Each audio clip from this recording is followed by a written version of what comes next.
Yippee-ki-yay, motherfucker.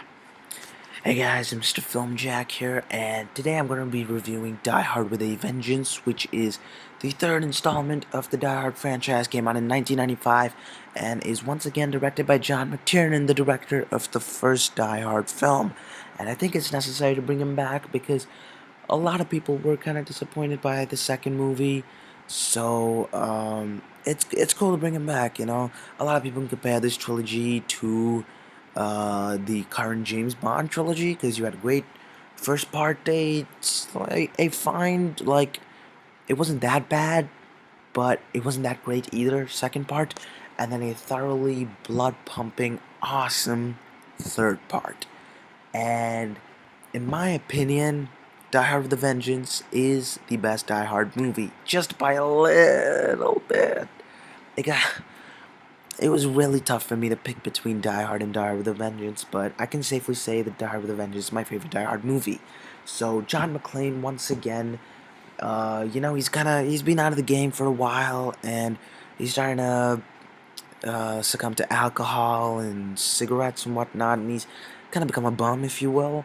Not literally, but you get what I'm saying. And he's called in by the police force because there's a big explosion at a store, at a department store in Manhattan. And the thing is that the terrorist who calls himself Simon because he plays the game Simon Says wants to be in communication with John McClane.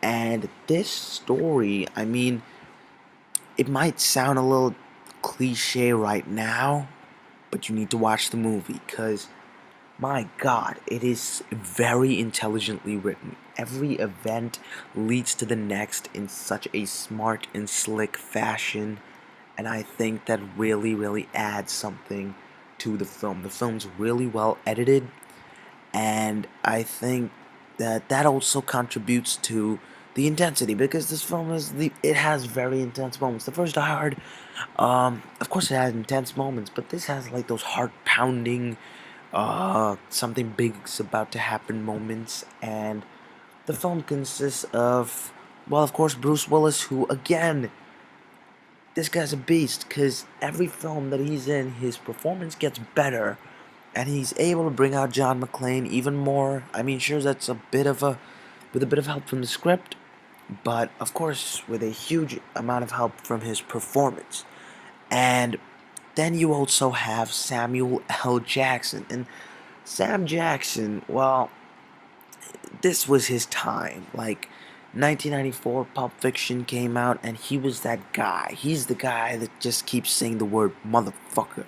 And I loved him in the movie. It's not like it was unnecessary. I really thought that his character and John McClane's character, they kind of bounce off each other, and they keep playing with one another, and it's great. It really helps push each other. They push each other forward, and I think that it really works in the film. And of course, you have Jeremy Irons, the villain, and I'm not gonna spoil anything about the movie, but Jeremy Irons uses some really smart techniques through the film.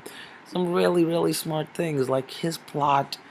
It the film has a lot of twists and turns in it, which you didn't often see in Die Hard. And a lot of people complain that, oh, there's no gun violence in the beginning, and Die Hard's not about gun violence. Just saying. Yeah, the first one had a lot of it, but it's more about this character trying to deal with a scumbag and overcoming such a situation, and at the end of the day, him being badass. Yes, the beginning doesn't have gun violence. The latter part, yeah. Like, there's a couple of scenes. There's a scene in a lift where John McClane is badass. You're like, yeah, that's the John McClane I know and love, and I'm glad to see him there. Um, Die Hard with a Vengeance is so intense, and it's a weird terrorist plot. I can't tell you much about it because I don't want to ruin anything, but frankly speaking, it is probably one of the finest films I've seen, and I'm gonna give it 10 out of 10. As you guys know, I don't really give 10 out of 10 much to movies. Yes, I've been giving a lot of 9.5s recently, but, um, I reserve my 10 out of 10s, and I try not to exceed or go too far or go too low when it comes to ratings. I want to give an honest rating. Just that Oscar season, you have a lot of good films. Granted, they may not be the best films that were released, but still, if you check out some of my earlier reviews over the past couple of weeks, they've all been pretty positive. So, yeah, and another thing, I mean, the music in the movie really adds to a certain degree. And there's one track.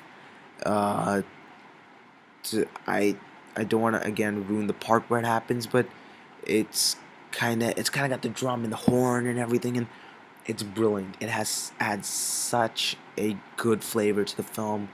And anyways, guys, this is Mr. Film Jack. Thanks for watching.